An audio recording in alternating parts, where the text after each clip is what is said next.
Когда Полина прибыла в Африку, она никак не ожидала оказаться в такой ситуации.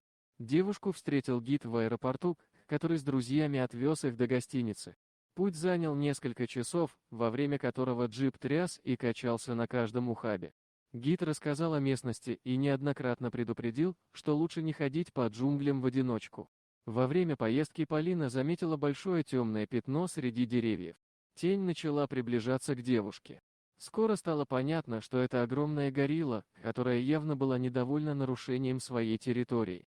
Гримаса злости и острые клыки исказили морду животного. Внезапно горилла шевельнула головой и продолжила приближаться. Полина машинально сделала шаг в сторону, но нога ее заболела. Ей вспомнилось главное правило при встрече с медведем – притвориться мертвой. Полина опустила руки и легла на землю, надеясь, что горилла потеряет к ней интерес. Закрыв глаза, она старалась дышать максимально тихо. Вскоре за девушкой послышалось хриплое дыхание. Животное медленно обошло Полину, затрагивая ее руки и ноги своими огромными лапами. Когда она случайно коснулась поврежденной лодыжки, девушка издала приглушенный стон от боли. Зверь мгновенно отдернул свою лапу и потащил Полину через плечо куда-то. Внутри девушка почувствовала, что все ее надежды рушатся. Она испытывала ужасную мысль, что приведена в логово, чтобы стать пищей для животного. В этот момент Полина сильно пожалела о своей неподготовленности. Она не знала, чем питаются гориллы, и даже не обратила внимания на информацию о фауне перед поездкой. Возможности сопротивляться или убежать не было. Поэтому девушка схватилась за густую шерсть на спине животного, чтобы не упасть на землю. Горилла оттащила Полину в узкую пещеру и сбросила ее на землю. Девушка сильно ударилась и поранила колени и ладони. Она тут же обернулась, чтобы смотреть в лицо животному, и прижалась спиной к камню. Полина пыталась сделаться незаметной, но не могла скрыть пострадавшую ногу.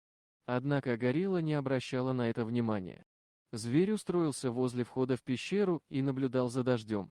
Он не приближался к девушке и даже не глядел в ее сторону. Девушка начала двигаться.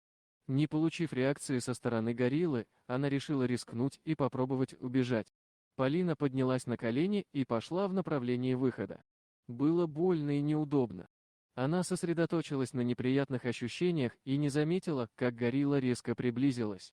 Животное внезапно появилось перед ней, обнажило свои острые клыки и издало оглушительный рев.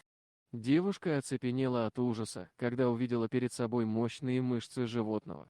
Полина понимала, что против такого сильного противника у нее нет никаких шансов. Горилла толкнула ее в плечо, подгоняя к стене. Вернувшись на свое место, Полина заметила, что животное устроилось у входа и снова устремило взгляд на стену дождя. В этот момент ей пришла догадка: горилла не нападает, а спасает ей. Она перенесла девушку в безопасное и сухое место и теперь охраняет ее от возможных хищников. Никто не посмеет тронуть Полину, так как горилла не позволит. Облегченно вздохнув, девушка вспомнила о телефоне. Она проверила рюкзак, в котором все содержимое оказалось мокрым, но Полина постаралась просушить телефон. Когда аппарат загорелся сигналом, она позвонила в службу спасения и объяснила свою ситуацию. Ей попросили оставаться на месте, не выключать телефон и ждать спасателей. Горилла с интересом наблюдала за разговором, но не предъявляла агрессии. Полине захотелось отблагодарить животное, и она протянула ему свою еду. Но горилла с недоверием смотрела на хлебцы. Полина отломила кусочек и съела его, чтобы показать, что это безопасно. Животное поняло, что она предлагает ему еду, и взяло угощение. Через несколько часов спасатели нашли Полину, а ее страх перед гориллой полностью исчез. Когда животное повернулось к девушке, она накинула на плечи рюкзак.